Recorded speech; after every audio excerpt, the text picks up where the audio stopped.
4 state में मोदी की government कमज़ोर पड़ेगी। Number 1 Delhi, number 2 Bengal, number 3 Bihar, number 4 Mumbai. यहाँ पर सीटें बहुत कम होगी। उसका कारण है कि दिल्ली के मुख्यमंत्री को जेल में डालने से सारा सिस्टम बिगड़ गया है। अंदर खाते पब्लिक साइलेंट है। खत्म है जी, बिल्कुल। वो तो कह रहे हैं 400 नहीं जी, 380 आई, कंफर्म आएगी वो। आपने कैलकुलेट कर लिया? बिल्कुल कैलकुलेट ली। मेरा दिल्ली की कितनी बताएं? है जी, दिल्ली की कितनी? दिल्ली की 3 आएगी जी, 3 सीट आएंगी बीजेपी को। बीजेपी की। ये क्या कहते हैं, हाईवे बना दिए इतने, अटल सेतु बना दिया वहाँ पे। इधर गुजरात में जो सरदार पटेल की इतनी बड़ी मूर्ति बना, बहुत काम है मोदी जी के। तो जज उनका, कोर्ट उनकी, वकील उनका, सब कुछ उनका। जब जिसके अंडर में सब कुछ सारा हो, एक फोन किया, हेलो, चुपचाप साइन कर दे, तो डर के मारे यूं भी लगे। मैंने प्यार के नाम की समाज जला रखी है, मगर अफसोस सर्द हवाओं से लगा रखी है।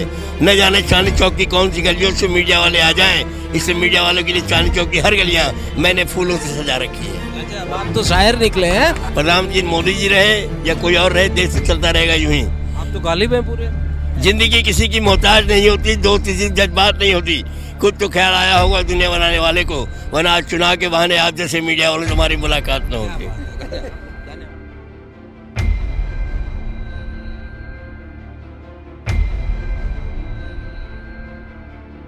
कैसे हैं आप लोग?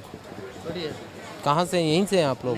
कहाँ से हैं? हम हिमाचल से हैं। हिमाचल से हैं। चुनाव का जिक्र चल रहा है हिमाचल में कुछ? अच्छा, क्या लगता है? लगता तो इंडिया गठबंधन, फिर दूसरी तरफ बीजेपी, क्या लगता है? बीजेपी का है। बीजेपी की साइड। हाँ जी, क्या कारण है? कारण है ये बीजेपी ने काफ़ी काम किए हैं। हिमाचल में हुआ है कुछ? हिमाचल में अभी तो कांग्रेस की सरकार है। मैं कह रहा हूँ सेंटर की तरफ से कुछ कामकाज हुआ है, क्योंकि एमपी तो आपके वहाँ से भी हैं 4। वहाँ से क्या बोलते, कांग्रेस सरकार ही है ना, वहाँ पे सीएम तो सुखो ही है। तो सुक्खू हैं, स्टेट गवर्नमेंट तो है, मगर जो सेंटर के जो हैं आपके एमपी 4 हैं वहाँ पर, वो बीजेपी वाले हैं, तो उन्होंने कुछ कराया? सेंट्रल यूनिवर्सिटी क्या कर रहे हैं, सेंट्रल यूनिवर्सिटी को देहरा में ला रहे हैं बस। आप कहाँ से हैं हिमाचल में? हिमाचल में हम धर्मशाला से हैं। धर्मशाला से। हाँ जी, ठीक है, चलिए ठीक है, आगे बढ़ते हैं। 4 स्टेट में मोदी की गवर्नमेंट कमज़ोर पड़ेगी। Number 1 Delhi, number 2 Bengal, number 3 Bihar, number 4 Mumbai. यहाँ पर सीटें बहुत कम होगी। उसका कारण है कि दिल्ली के मुख्यमंत्री को जेल में डालने से सारा सिस्टम बिगड़ गया है। अंदर खाते पब्लिक साइलेंट है। वोट कैसे डालेगी तो वोट रिजल्ट आने के बाद पता चलेगा कि जनता ने क्या किया। और ये सुप्रीम कोर्ट का, हाई कोर्ट का जज ये कह रहा है, आज के अखबार में दे रखा है, केजरीवाल जी से पूछ रहा है कि तुम जमानत क्यों नहीं ले रहे हो, तुम बेल क्यों नहीं ले रहे हो। वो बहुत पढ़ा लिखा माइंडेड आदमी है, जमानत लेने के बाद गुनाहगार साबित हो जाएगा, बार बार कोर्ट में दौड़ना पड़ेगा, तो वो क्यों जमानत दे। बेल भी नहीं ले रहा है और एक मुख्यमंत्री की सीट खाली है, अच्छा नहीं लग रहा है। हाई कोर्ट के जज को ये सब बातें नहीं करनी चाहिए, शोभा नहीं देती। उनका जो काम है कानून का, कानून को चले। सीएम से तुम पूछ रहे हो, इसका नाम आम आदमी अगर जेल में बंद हो जाए तो कोई पूछने भी नहीं आएगा हमें, तो ये तो सीएम इसलिए इसको पूछ रहे हो। कुल मिला के दिल्ली में सीएम ठीक थे, काम सही चला था, और कुल मिलाकर के गवर्नमेंट मोदी जी की आएगी, पीएम ये बनेंगे, लेकिन सीटें कम होगी। जैसे 4 से कोई पार कह रहे, 4 से बाद बहुत मुश्किल है। हाँ, आपका क्या आकलन है जी? भाई साहब, मोदी आएगा, 380 सीट लेकर जाएगा, और केजरीवाल अंदर गया तो बढ़िया है। 380 380 लेगा, बिल्कुल। 400 वाला आंकड़ा आपने ना पार जी, नहीं वो किया? खत्म है जी, बिल्कुल है। वो तो कह रहे हैं 400 नहीं जी, 380 आई, कंफर्म आएगी वो। आपने कैलकुलेट कर लिया? बिल्कुल कैलकुलेट ली। मेरा दिल्ली की कितनी बताएं? है जी, दिल्ली की कितनी? दिल्ली की 3 आएगी जी, 3 सीट आएंगी बीजेपी को। बीजेपी की। अच्छा, हरियाणा में? हरियाणा में 5 सीट आएगी जी, 5 सीट आएगी। चंडीगढ़? बीजेपी की। चंडीगढ़ 1 आएगी जी। एक मैं आएगी। चंडीगढ़ 1 आऊँ जी। हाँ, तो एक की चंडीगढ़, एक ही। एक ही है जी वहाँ। अच्छा, ठीक है। पंजाब में? पंजाब में बहुत मैंने पता नहीं, पंजाब में 13 सीट है। मैं तो चंडीगढ़ का बात नहीं जी, ओनली बस। अच्छा, हाँ, चंडीगढ़ में माहौल आप कह रहे हैं कि बीजेपी पक्ष में? बहुत बढ़िया स्ट्रॉन्ग है जी अच्छा, चंडीगढ़ का। मनीष तिवारी कुछ नहीं कर पा रहे? कुछ नहीं करवाया जी, मुकाबले में नहीं है? नहीं है जी। अच्छा, आप बताएं, आप क्या कह रहे थे? हमारा तो ऐसा है जो 70 से 75% बीजेपी को मिलेगा, चाहे कोई कितना रगड़ ले। क्यों ये मिल मेरा फार्मूला है। पब्लिक नाराज भी है, फिर कुछ भी है, 75% वोट बीजेपी को मिलेगा, भारी मत से मोदी जाएगा। कैसे हो रहा है वो बताएं। अब वो इलेक्शन आएगा तो पता हो जाएगा। क्यों मिलेगा? एक वोट क्यों मिलेगा? नहीं नहीं, आपकी बात रिवॉर्ड इसलिए मिलेगा कि मोदी जी ने भारत की जनता का दिमाग बिल्कुल घुमा दिया, बेवकूफ़ बना दिया। महंगाई से, बेरोजगारी से, काम से, धंधे से सब चौपट, सब ठंडा पड़ गया। सबका दिमाग बॉर्डर पे डाल दिया, चुनाव पे डाल दिया। ये है मोदी की वजह से। हाँ, सबसे नंबर 1 आदमी है। और एक बात बताएं मुझे, बहुत से ऐसे सांसद हैं जो 10 साल जो बतौर सांसद रहे हैं, अब की बार भी उनको टिकट मिला है। क्या वो 10-10 साल में इतना भी काम नहीं कर पाए कि अपने दम पर या अपने काम पर वोट मांग ले? मोदी के नाम पर वोट मांगनी पड़ेगी। मोदी के नाम पे ही सब जीत रहा है बीजेपी। मोदी के नाम पे ही उसको जीत हो रहा है, सिर्फ मोदी। कैंडिडेट का कुछ नहीं है। कुछ नहीं है, सिर्फ मोदी अकेला खड़ा है पूरे भारत में और फिर बीजेपी में। उसके वजह से वोट मिल रहा है और मिलेगा। 70 से 75% वोट मिलेगा, बम्पर जीत होगा। काम भी किए हैं या सिर्फ काम नाम ने नाम? किया, वो काम तो सबको दिख रहा है। जो काम दुनिया में कोई ने किया वो काम वो किया है। अरे कुछ नहीं, 3 काम रुको, गलत मत बोलो। जो काम किया है मोदी, वो किसी ने नहीं किया। अच्छा चलो, यहाँ हाँ। पर तमाम लोग हैं। हाँ बिल्कुल 10 साल का शासन है, बिल्कुल। आप 5 बेहतरीन काम इनको बताएं जो मोदी गवर्नमेंट के बेहतरीन काम हैं। देखो, बोलने से कुछ नहीं होगा, सबको नजर में है उसने क्या काम किया। बताओ ना, इनको नहीं पता। सबको पता है, ये वो बरगलाने वाला बात है। बताओ तो, आप जागरूक आदमी हो, आप बताओ, आपकी पार्टी की पब्लिसिटी होगी, ये बात पता लगेगा बताइए। पब्लिक को। कश्मीर का मसला खत्म हुआ, सबसे 170 मुद्दा, खत्म। उससे बड़ा कोई मुद्दा नहीं था। अच्छा, एक हो गया। राम मंदिर का मुद्दा खत्म हुआ, उससे बड़ा वो कोर्ट का फैसला है। कोर्ट से ही फैसला हुआ, लेकिन हुआ ना। मतलब कोर्ट के फैसले में सरकार की क्या दखलंदाजी? कोई दखलंदाजी नहीं, लेकिन वो भी हुआ। लेकिन कश्मीर का तो मेन मुद्दा था।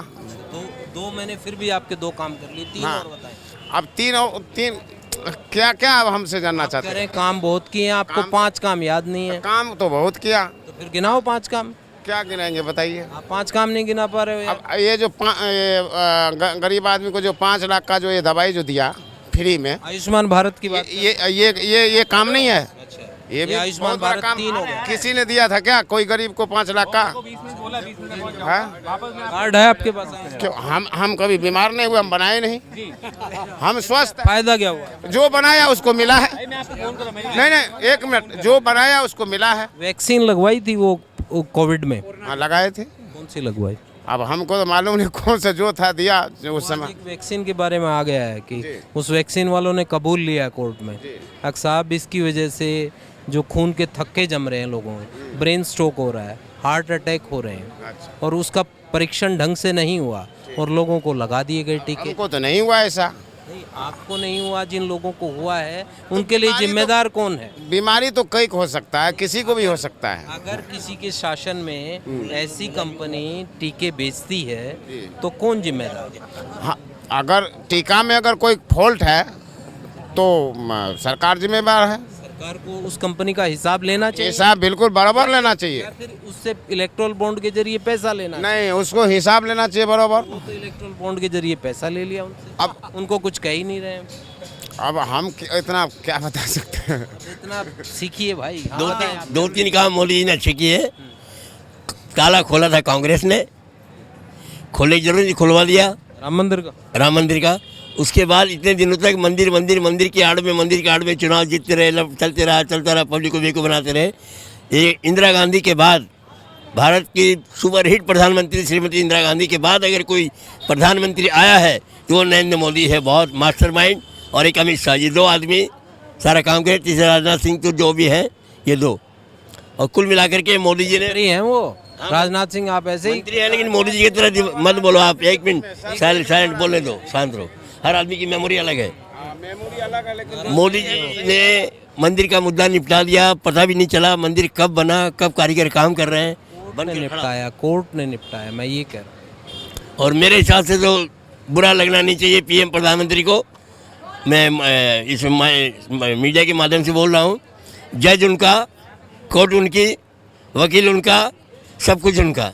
जब जिसके अंडर में सब कुछ सारा हो, एक फ़ोन किया, हेलो, चुपचाप साइन कर दे, तो डर के मारे यूँ भी रखे। मोदी जी से डरते हैं, जज भी डरता है, वकील भी डरता है, सारे डरते हैं, और क्राइम भी डरता है। कोई नहीं डरता। वो कह रहे हैं कि जो लोग भ्रष्टाचार करते हैं वो अंदर चले जाते हैं। वो दिल्ली वाले मुख्यमंत्री ने किया, उनको अंदर कर दिया, बता रहे हैं। डरते हैं, डर के मारे कोई मीडिया के सामने नहीं आता है। अभी आपके माइक के सामने ये डर के मारे भाग जाते। सब लोग तो बोल रहे हैं। कई लोग नहीं आ रहे। देखो इनको लोकतंत्र में बुलाओ। यही तो होता इधर है आओ। कि सबको अपनी आवाज रखने वो है। हाँ जी बताएं। कुछ कहूँगा, एक सेकंड की। क्या सॉन्ग गाएंगे? मैंने प्यार के नाम की समाज जला रखी है, मगर अफसोस सर्द हवाओं से लगा रखी है। न जाने चांदनी चौक की कौन सी गलियों से मीडिया वाले आ जाएं, इससे मीडिया वालों के लिए चांदनी चौक की हर गलियां मैंने फूलों से सजा रखी है। अच्छा अब आप तो शायर निकले हैं, हम तो आपको ऐसे ही समझ रहे थे कि जिंदगी आप तो किसी की गजब- मोहताज नहीं होती। प्रधानमंत्री मोदी जी रहे या कोई और रहे, देश तो चलता रहेगा यूं ही। आप तो गालिब हैं पूरे। जिंदगी किसी की मोहताज नहीं होती, दोस्त किसी की जज्बात नहीं होती। कुछ तो ख्याल आया होगा दुनिया बनाने वाले को, वरना आज चुनाव के बहाने आप जैसे मीडिया वालों से हमारी मुलाकात न होती। धन्यवाद। हाँ जी सर, कैसे हैं आप? ठीक है। क्या नाम है वो आपका? श्याम सुंदर, बोलिए। श्याम सुंदर जी, मुझे ये बताएं, चुनाव को लेकर हम चर्चा कर रहे हैं सबसे, क्या लगता है कि अब की बार पब्लिक किसको पसंद कर रही है? एक तरफ बीजेपी है, एक तरफ इंडिया गठबंधन। विकल्प है। विकल्प तो दो हैं। नहीं, विकल्प दो में है। से आपको कौन सा बेहतर? विकल्प नहीं है ना बढ़िया। मतलब चेहरा विकल्प के तौर पर आप विकल्प भी तो होना चाहिए, जनता के सामने है ही नहीं कोई विकल्प। इंडिया गठबंधन में कोई नजर नहीं आ रहा। आपको आ रहा है, किसी को आ रहा है नजर? एक तो अपने अपने नहीं, व्यूज राहुल गांधी बन सकता है प्रधानमंत्री। देश बनाएगा तो कोई भी बन सकता है। तो कोई भी बन जाए। मैं आप भी बन सकते हैं अगर देश तो पहले बनाए। भी चल रहा था, हर बंदा चलता ही। अगर आज मेरे पास बस नहीं होगी ना, वो गाड़ी नहीं होगी, तभी बैलगाड़ी पे पैदल चल जीऊंगा तो तही काम चलता रहेगा। काम तो ऐसे चलता रहा, घिसता पीटता। अच्छा मुझे ये काम तो बताएं यहाँ भी कि चल रहा था, जब ये यहाँ पे ये नहीं बना था, इसका वो नहीं हुआ था, अब तो काफ़ी सुंदर हो गया आपका। तब भी चल रहा था। मुझे ये बताएं कि क्या अब की बार के चुनाव में पब्लिक जो बुनियादी मुद्दे हैं, महंगाई है, बेरोजगारी है, उनको भी ध्यान में रख रही है, या फिर लीडर जो बातें कर रहे हैं सिर्फ उन्हीं के नाम पर वोट डाल? मोदी साहब ही आएंगे और आना भी चाहिए। किसने सोचा था 370 हट जाएगी? कोई भी नहीं सोचता था राम मंदिर बन जाएगा। बड़े बड़े काम दिखते नहीं ना लोगों को, तो अब ये देखेंगे पूरा मोदी साहब ही आएंगे। तो 5 काम, क्योंकि ये तमाम लोग भी सुनेंगे, आपके जरिए दूसरे दर्शक भी सुनेंगे, मोदी सरकार के जो आपको बेहतरीन लगे हों और आप ये कहना चाहें इन कामों को देखकर जनता को वोट करना चाहिए। एक तो राम मंदिर है, एक 370 धारा हटा दी, पाकिस्तान का आतंकवाद यहाँ ख़त्म हो गया। मानोगे ये तो पुख्ता चीज़ है जिन पे कोई इनकार नहीं कर सकता। 3 हो गई, और ये जो बाकी जो अपनी इकनॉमी को ले आए, 3 तलाक हो गए, बहुत हैं। ये क्या कहते हैं, हाईवे बना दिए इतने, अटल सेतु बना दिया वहाँ पे, इधर गुजरात में जो सरदार पटेल की इतनी बड़ी मूर्ति बना। बहुत काम है मोदी जी के, तो एक काम थोड़ी है। ये जो ऐसे काम होते हैं, जैसे आपने मूर्ति का जिक्र किया, ये काम युवा कई बार बुनियादी चीज़ें हैं। कई बार एक युवा एक सवाल उठा मैं लेता है आपको सर। बताता हूँ, यहाँ से यूपी का बॉर्डर कितनी दूर है? 10 किलोमीटर दूर होगा मेरे ख्याल। हम जहाँ खड़े हैं, हम वहाँ पे कभी 12 घंटे लाइट भी नहीं आती थी। आज दूर दराज के गाँव में लाइट पहुँच गई, सब पहुँच गई। लाइट का किसने सोचा था लाइट भी आएगी? जब प्रधानमंत्री ने यहाँ मेरे ख्याल 2014-15 में टॉयलेट का प्रश्न उठाया था, लोग कह रहे थे पागल है, प्रधानमंत्री हो गए टॉयलेट का प्रश्न उठा रहा है। एक बुनियादी सेवा होती है, टॉयलेट एक होती है ना, वो भी इन्होंने उठाया। साफ़ सफाई का भी उठाया, चलो ये मुद्दा साफ़ सफाई भी लोगों ने ध्यान नहीं दिया चाहे, लेकिन उठाया तो सही। तो ये, और ये जो गैस की है, घर घर में गैस पहुँचाया महिलाओं के यहाँ, ये भी एक उपलब्धि है। कह रहे हैं गैस महंगी कर दी, पहुंचा तो दी। क्या गैस महंगी है? हर रफ्तार से महंगाई तो उतनी बढ़ेगी। ये नहीं कि आप क्या सोचो 2010 में 2024 में वही रेट रहेंगे। ऐसा नहीं था कि 1960 में अगर कांग्रेस, 1947 में कांग्रेस थी और 1960 में भी कांग्रेस थी, वही रेट थे। 1970 में भी कांग्रेस थी, क्या वही रेट थे? 400 से जो इजाफा हुआ, 5 बॉम्बे, दिल्ली, कलकत्ता और एक चेन्नई, 4-5 या स्टेट होते थे। इनका विकास कर दो तो पूरा देश। 4 होते। 4 हो गए हैं, ये कर दिए बस। और क्या होता था? यही होता था ना। आज इन्होंने कितना वो कर दिया। अक्षरधाम से आगे जाओ, आप लुट के आओगे रात के 9 बजे के बाद। ये कहावत है हमारे यहाँ, मैं भी यहीं रहता हूँ। अक्षरधाम से आगे तुम मोटरसाइकिल लेके जाओगे, लुट के आओगे। कोई बंदा मेरे से यहाँ से आज चले जाओ तुम। ठीक है मामला लॉ एंड ऑर्डर का? वो पता है सब, नोएडा तो कहाँ से कहाँ पहुँच गया। लॉ एंड ऑर्डर जो है उस इलाके में अब ठीक है, आप ये कह रहे हैं। बहुत बढ़िया है। तो भाई साहब ये आप सोचते हो प्यार से नहीं मानेंगे? आप सोचते हो प्यार कैसे माने हैं? ये योगी ने कैसे डंडा दे के मनाया है ना। आपको प्यार से भी तुम ये गुंडागर्दी छोड़ दो, बहुत अच्छी भैया है, वो है, भाषण से नहीं मानेंगे। जब तक डंडा नहीं चलेगा कानून में, कोई नहीं मानता। कानून लागू होना चाहिए। आप क्या सोचते हैं मित्र? मैं सोचता हूँ कि अभी जो देश चल रहा है और जितने भी सारे काम हो रहे हैं वो राष्ट्र हित में हो रहे हैं। आप देखेंगे पहले की सरकारों में मरे हुए लोगों की पेंशन जो है वो लोग ले लिया करते थे, या सरकारें ले लेती थी, या वो विभाग ले लेते थे।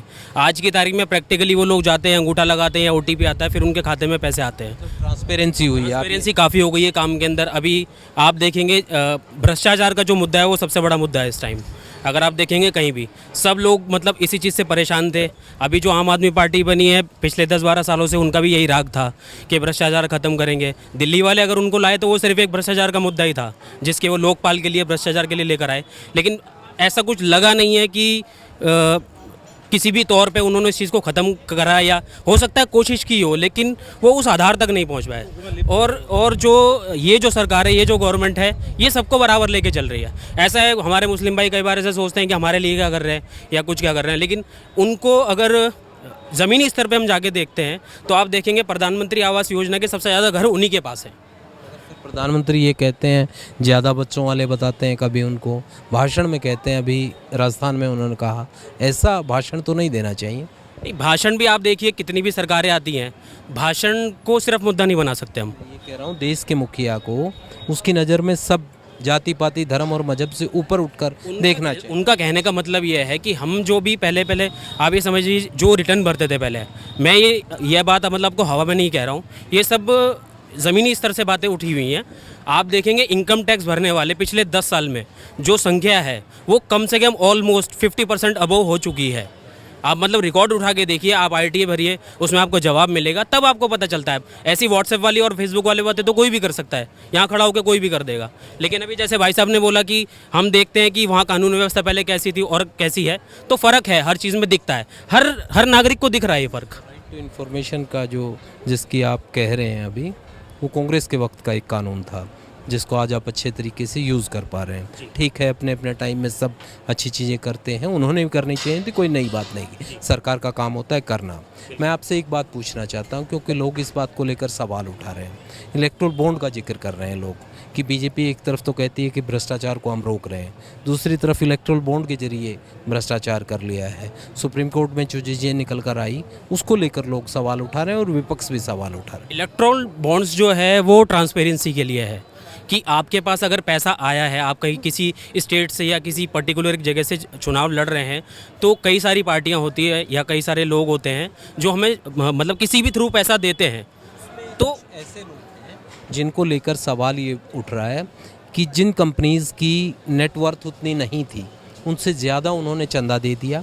एक बात तो ये है, दूसरी ये बात है कि कुछ लोगों के यहाँ पर उस दौरान रेड हुई ईडी की, CBI की, उसके बाद उन्होंने इलेक्ट्रल बॉन्ड लेकर बीजेपी को दे दिए, तो उनको लेकर सवाल उठ रहा है। और विपक्ष ये कह रहा है खासकर कि पैसा ले रहे हैं और धंधा दे रहे हैं सब। आप देख रहे होंगे विपक्ष का जो काम है पिछले मतलब हम 10 साल ही कह सकते हैं मोटा मोटी 2014 से अभी तक, मोदी सरकार की जो सबसे बड़ी मैं मानता हूँ जो सबसे अच्छी खूबी या अच्छा काम बोलेंगे, हर चीज़ में ट्रांसपेरेंसी है। मतलब ये लोग खुद समझ रहे हैं, खुद देख पा रहे हैं, और इसकी वजह से जो है, जो लोग भ्रष्टाचारी थे या जो परिवारवाद वाले थे उनकी दुकान बंद हो रही है। आप मेन इस चीज़ को समझिए, ये एक बात नहीं है, सिर्फ एक तथ्य है पूरा। उन लोगों की दुकान बंद हो रही है, उनको पता है कि आने वाला वक्त उनका नहीं है। हर नागरिक समझदार हो चुका है, और सबसे बड़ी बात साक्षरता हमारे बढ़ चुकी है हिंदुस्तान में। साक्षरता पहले जितनी परसेंटेज थी वो बहुत कम थी, और आज की तारीख में साक्षरता बढ़ चुकी है। क्योंकि आपको पता होगा अटल बिहारी वाजपेयी का सबसे पहला नारा यही था कि विकसित भारत तभी बनेगा जब साक्षर होंगे सब। साक्षर कर लिए मगर हम उनको रोज़गार नहीं दे पाए, रोज़गार के उस स्तर पर हम पीछे हट गए।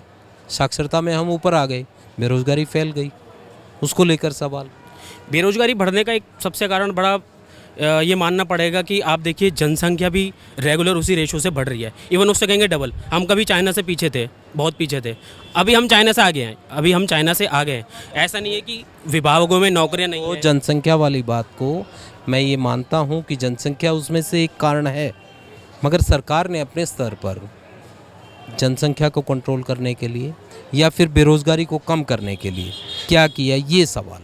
अभी आप ये जो नौकरी वाली बात कर रहे हैं, अभी आप पीछे आपने बंगाल में देखा होगा सब चीज़ें चल रही है। शिक्षक भर्ती में कितना बड़ा घोटाला हुआ है, मतलब इतने पैसे लिए गए हैं कि वो गिनने में भी अभी तक नहीं आ पा रहे हैं। मतलब जहाँ तक हम मानते हैं सब देखते ही हैं। यूपी में पेपर लीक हुआ है, यूपी में भी यही हुआ है। मतलब जैसे कुछ कारोबारी हैं, उनके पास कुछ पैसे मिले, जो भी चीज़ें वो तो मीडिया में आता है, वो हमें समझ में आता है कि होता क्या है कि विपक्ष जब आप किसी के समर्थक होते हैं तो जो दूसरी गवर्नमेंट होती है उस पर सवाल उठा देते हैं। जब खुद की समर्थक सरकार में कोई गड़बड़ होती है तो उंगली दूसरी तरफ कर देते हैं। ये सिर्फ मुद्दा बंगाल का, यूपी का नहीं है साहब, ये पूरे देश का मुद्दा है। इस पूरे देश का युवा जो है वो पूछ रहा है कि आपने वादा किया था 2 करोड़ नौकरी, कहाँ है? पहली बात तो मैं ये कहूँगा कि समर्थक इस टाइम में कोई किसी का नहीं है। समर्थक इन द सेंस कि आप चाहते हैं, वो आपको ये समर्थक होने का मतलब ये होता है कि आपको लग रहा है कि सिर्फ वही अच्छा कर रहा है और कोई अच्छा नहीं कर रहा है। बिलोंग करते हो, किसी विचारधारा को मानते हो, किसी विचारधारा में राष्ट्रहित की बात करता हूँ, ये मेरी विचारधारा सिर्फ यही, चाहे वो कोई भी काम करे, चाहे वो कांग्रेस हो, चाहे वो बीजेपी हो, लेकिन राष्ट्र के लिए जो अच्छा काम करेगा आज की तारीख में अब कोई समर्थक नहीं है, क्योंकि सब समझदार हो चुके हैं, सब समझदार हो गए हैं। पहले समझदार नहीं थे, अब समझदार हो गए हैं। पिछले 10-12 सालों में हो सकता है बहुत बड़ा फैक्ट है, हो सकता है मोदी फैक्ट हो या कोई भी फैक्ट हो, जो हम जैसे मतलब युवा भी इस चीज़ को बड़ा गहराई से सोचते हैं, देखते हैं। शायद पहले ये सब चीज़ नहीं थी। आप क्या करते हैं? मैं जॉब करता हूँ, प्राइवेट या गवर्नमेंट? प्राइवेट करता हूँ जी। तो क्या गवर्नमेंट जॉब आपको मिली नहीं या ट्राई नहीं किया? नहीं, उसमें हमारी भी गलती है, शायद हमने ट्राई भी नहीं किया, और ट्राई किया तो वो टाइम निकल चुका था। बहुत सारी चीज़ें होती है, आप सिर्फ हर चीज़ के लिए गवर्नमेंट को गलत नहीं कह सकते। युवा हैं, आप जॉब भी कर रहे हैं, तो आप तो बेहतर तरीके से उस चीज़ को समझ पाएंगे जी कि क्या ये पीड़ा है एक युवा की, नहीं, कि रोजगार एक पीड़ा है। रोजगार बिल्कुल एक बड़ा मुद्दा है, जो हो सकता है कि कुछ इस सरकार के शायद गले की फांस भी बन जाए। इसमें कोई बड़ी बात नहीं है, कोई दोहराई वाली बात नहीं है। बेरोजगारी है और युवाओं को जितने मौके मिलने चाहिए वो नहीं मिल पा रहे हैं। मेरा मानना पर्सनली ये है, मैं मतलब ये नहीं कहूँगा कि इस चीज़ का समर्थक हूँ या कुछ हूँ, जो चीज़ फैक्ट है, जो चीज़ ज़मीनी स्तर पे है वो माननी पड़ेगी हमें। लेकिन हम ये नहीं कह सकते कि आज जैसे भाई साहब ने बोला कि बिजली नहीं थी कहीं पे, वहाँ बिजली पहुँची, जहाँ पानी नहीं था पानी पहुँचा, तो हम ये सोचते हैं कि कुछ नैरेटिव तो हैं, अगर कुछ नेगेटिव है तो कुछ पॉजिटिव भी है। हम एक ही दिशा में नहीं चल सकते कभी भी। लगता है आपके पास एक विजन होना चाहिए किसी भी चीज़ को करने में, तो वो विजन होना चाहिए। हाँ जी सर, क्या नाम है सर आपका? Thank you. नहीं, मैं सिर्फ सुन बता रहा। दीजिए, हम भी थोड़ा। तेजिंदर नाम है मेरा। तेजिंदर जी, एक सेकंड सर, एक सेकंड, मुझे ये बताएं तेजिंदर जी, चुनाव है, चुनाव में हर कोई अपनी बात रख रहा है, क्या लगता है आपको कि अब वो मौका है, क्योंकि वोटर तय करेगा कि कौन सांसद बने, किसकी सरकार बने? क्या लगता है कि वोटर क्या सोच रहा है? बिल्कुल, आज जो है वोटर, जैसे भाई साहब ने भी बोला, बहुत समझदार हो चुका है। दोनों सरकारों ने, जो जिन्होंने भी सबसे ज़्यादा राज किया, उनसे काफ़ी कुछ उन्होंने सीख लिया। अब वो डेफिनेटली अपने ही बलबूते पे डिसाइड कर सकते हैं कि हमें किसे वोट देना है, कांग्रेस को देना है या बीजेपी को देना है। तो अब उनको डिसाइड करने दो। मेरा अपना जो विचार है, अभी भी हम लोग इस एज में आने के बाद भी कंफ्यूज हैं कि किसको वोट दिया जाए। कन्फ्यूजन के पीछे मतलब वजह क्या? कन्फ्यूज़न यही कि जब कांग्रेस थी तो उसने भी कोई ज़्यादा विशेष नहीं किया, उसने भी कोई विशेष नहीं किया। अगर आज बीजेपी, जिसको 10 साल हम लोगों ने दे दिया, हम सॉरी टू से, मैं यही बोलूँगा, हम लोगों ने दे दिया, तो उनका भी कोई ऐसा नहीं लग रहा कि वो आज के यंग जनरेशन के लिए कुछ करे या आम जनता के लिए कुछ करे। आप अगर आप चांदनी चौक में खड़े हैं तो आपको सब कुछ नज़र आ जाएगा कि क्या डेवलपमेंट है, क्या नहीं है। ऐसा नहीं है कि कोई अलग से डेवलपमेंट हुई है, उसी रेशो में ही डेवलपमेंट होती चली आ रही है। रादर मैं कहूँगा कि पहले से कुछ स्लो ही है, फास्ट नहीं है, अलग से कुछ नहीं। Thank you. आप क्या कह रहे थे? मैं आप पूछेंगे क्वेश्चन तो मैं बता दूँ। जनसंख्या बोलने वाला था मैं आपसे। देखिए, जनसंख्या का एक ऐसा कि पहले जो भारत का सर्किल था, एक अखंड था, सऊदी अरब, ये तमाम कंट्रीज़ जो थी आपके इसमें शामिल थी, और भागवत पुराण के अंदर उल्लेख है 55 करोड़ यदुवंशी थे, और चक्षुणु अक्षणु सेनाएं हुआ करती थी। ज़्यादा लंबा नहीं, थोड़ा शॉर्ट में बता रहा हूँ आपको, ज़्यादा लंबा हो जाएगा। कि भगवत गीता से यहाँ तक आते हैं। देखा जाए तो पॉपुलेशन एक जगह इकट्ठी हो गई है आपकी, कुछ हम सीमित हो गए हैं, और हमारी विचारधारा जो जिस तरह से चलना चाहिए उस तरह से नहीं चल पा रही है। मैं ठाकुर राजकुमार सिंह भोपाल से हूँ जी। बेसिकली क्या होता है, जनसंख्या के पीछे मैं आपको बता दूं कि 2 चीज़ें काम करती हैं। जनसंख्या आपकी वीकनेस है तो आपकी स्ट्रेंथ भी है, क्योंकि आपके पास एक काम करने वाले लोग मिलेंगे, आपके पास आपकी ये ताकत भी है। जनसंख्या सिर्फ कमजोरी नहीं होती है साहब, ठीक है, जनसंख्या के दोनों पहलू हैं, ताकत भी है, वो कमजोरी भी है, ठीक है। वो इसलिए उनके कारण कुछ दिक्कत पैदा हो जाती हैं, लोग ज़्यादा हो जाएंगे तो ज़्यादा इंफ्रास्ट्रक्चर चाहिएगा, ये ज़रूर है। मगर आप दूसरी तरफ देखेंगे कि आप जो भी काम करना चाहें देश में, वैसा आदमी आपको मिल जाएगा। यहाँ से जाकर दूसरे देश में लोग काम कर रहे हैं। क्यों कर रहे हैं? क्योंकि लेबर अवॉइड कर रहे हैं उसको। इसीलिए मैं सहमत हूँ उस बात से जनसंख्या आपका। भी प्लस पॉइंट भी है। नहीं, दूसरी चीज़ क्या है कि हमारी एक मानसिकता ये भी हो गई है कि हम नौकर बनना चाहते हैं, स्वयंभू हम एक खुद मालिक नहीं बनना चाहते, या कोई अपने आप के खुद डेवलपमेंट्स नहीं करना चाहते, या कोई ऐसी चीज़ें हम पैदा नहीं कर। आज चाइना की चीज़ों के ऊपर हिंदुस्तान क्यों डिपेंड है? क्या इंडिया में नहीं हो सकती क्या वो? कम कॉस्ट में वो चीज़ें हम कर सकते हैं विकसित, और उसको प्रोडक्ट को बना के हम बाहर से जो मनी अर्निंग कर सकते हैं, हम फॉरेन करेंसी को हम ला सकते हैं, उठा सकते हैं। और शिक्षित की बात करें तो अभी तक हम अशिक्षित हैं। अभी तक सही मायने में अगर देखा जाए तो हिंदुस्तान अभी भी सही मायने में जागृत नहीं है जिस तरह से जागृत होना चाहिए। जिस करेगा जागृत, जागृत होने के लिए ये जो प्रचार अभी चला रहा है, कुछ चेंजेस आए हैं, हम सहमत हैं इस बात के कि बीजेपी आने के बाद कुछ चेंजेस तो आए हैं, लेकिन एक विरोधाभास भी बढ़ा है। हर कोई ये कहता है काम बहुत हुए हैं साहब, बदलाव बहुत हो गया है। मैं जब पूछता हूँ ना 5 काम बता दीजिए तो कोई 5 काम नहीं बता पाता है। आप कह रहे हो बदलाव बहुत हुआ है, मुझे वो बदलाव बताएं कि ये हुआ है, अब मैं आपको ताकि पतला लगेगा ना। आपके पड़ोस में लोग खड़े हैं, उनको बताइए आप। देखिए, एक बदलाव तो शिक्षा नीति के अंतर्गत हो रहा है।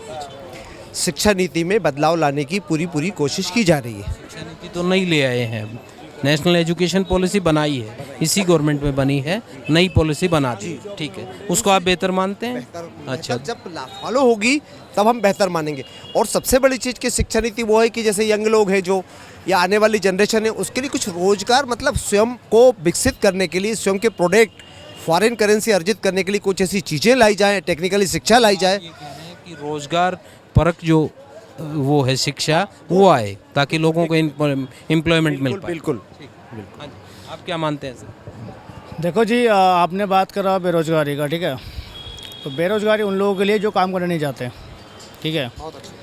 अगर जो बंदा 10 क्लास किया हुआ है उसको हम सरकारी जॉब तो दे नहीं सकते, वो सक्षम होना चाहिए उस चीज़ का, या वो एग्ज़ाम देना चाहिए उसको, ठीक है ना। कोई ऐसा भी कि जब पीएन की नौकरी निकलती है, एमए तक के लोग अप्लाई करते हैं, ठीक है, उनसे उनकी शिक्षा बहुत ऊपर है, तो उसको आप क्या कहेंगे? और एक मानो 100 नौकरी निकलती हैं, उसके अगेंस्ट में यदि 50,000 फार्म आते हैं, तो उसको क्या कहेंगे? किस पैमाने पे तोलें?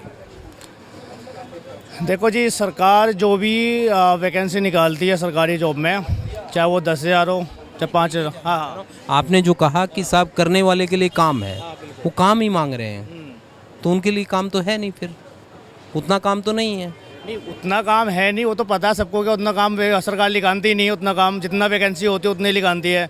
आप अप्लाई करने वाले लाख हो जाए। सरकार ने तो कहा था ना साहब, अब 2 करोड़ नौकरी देंगे, तो 2 करोड़ नौकरी एक ही जगह से नहीं मिल रहा है ना, अलग अलग डिपार्टमेंट से अलग अलग वैकेंसी मिल रहा है। इस बार में कहा था वो दी नहीं, इसीलिए युवा खपा है। युवा खपा इसलिए है ना, काम करना नहीं चाहते। हर फील्ड में हर एक बंदा हर फील्ड में काम कर रहा है, हर वो एग्ज़ाम की तैयारी चल रहा है, यूपीएससी का हो, बीपीएस का हो, एसएसबी का हो, चाहे जितने भी हमारी सरकारी जॉब है, सब अपनी तैयारी में लगे हुए हैं, और हर किसी को जॉब मिल रहा है, ये नहीं कि नहीं मिल रहा है। ये उनके लिए है। क्या करते हैं? मैं एज ए स्पोर्ट पर्सन हूँ। मैं स्पोर्ट्स पर्सन। हाँ जी। क्या गेम खेलते हैं आप? मेरा फुटबॉल का है। फुटबॉल का है। आप मुझे ये बताएं कि पिछले 10 साल में आपके जीवन में क्या परिवर्तन आया है मोदी सरकार आने के बाद? परिवर्तन जो है वो आप देख लो सोसाइटी में। मैं आपकी व्यक्तिगत पूछ रहा हूँ कि आपके जीवन में ये बढ़ोतरी हो गई है साहब, आपकी तनख्वाह बढ़ गई, आपका रैंक बढ़ गया, आपका लिविंग स्टैंडर्ड बढ़ गया, आपके व्यक्तिगत जीवन में क्या तरक्की हुई? मेरी व्यक्तिगत जीवन में बहुत ही बड़ा प्रभाव पड़ा है, क्योंकि पहले मैं निचले स्तर में काम कर रहा था, अभी मैं एक अच्छे लेवल में काम कर रहा हूँ। सरकार के अंडर में काम नहीं कर रहा, मैं एज ए प्राइवेट कर रहा हूँ मैं। और जितने भी गरीब करना नहीं चाहते क्या? नहीं, मैं उस लेवल में पहुँचा नहीं हूँ ना।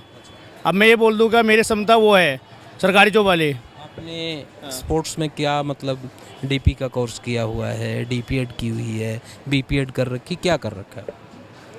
हर स्पोर्ट्स का एक सर्टिफिकेट होता है, कोर्स होता है, ठीक है। क्रिकेट का हो, फुटबॉल का हो, चीज़ का भी हो, उसमें हर एक कोर्स होता है, ठीक है। मेरा एक ग्रास रूट लेवल का कोर्स है जो मैं बच्चों को एज अ फ्री ट्रेनिंग करवाता हूँ, ठीक है जी। अब उसमें मैं अगर ये बोलूँगा मुझे सरकार से मैं बोलूँगा मुझे जॉब चाहिए, हाँ, है कि आप अपने एजुकेशन के हिसाब से आपको वैकेंसी मिली हुई है, या फिर लगता है कि नहीं मेरे को वैकेंसी तो बड़ी मिलनी चाहिए थी मगर एजुकेशन के हिसाब से मैच नहीं मिल रहा? एजुकेशन अभी वहाँ तक मैं करा नहीं हूँ ना, अभी और कर रहा हूँ मैं, उसमें लगा हुआ हूँ मैं। सरकार अगर उस लेवल तक पहुँचूँगा, सरकारी जॉब मुझे मिलेगी अगर मेरी क्षमता होगी तो। अब मैं सरकारी जॉब तो दूंगा नहीं मैं जाके, क्या भाई मैंने 12 कर लिया तो मुझे सरकारी जॉब चाहिए या मुझे सरकार ने मुझे दिया नहीं। आप सक्षम बनो, उस लेवल तक पहुँचो जब भी सरकार जॉब मिलेगी आपको। ये नहीं कि घर बैठे आपको जॉब मिल जाएगी और आप कोसते रहो सरकार को क्या भाई हमें उस जॉब चाहिए।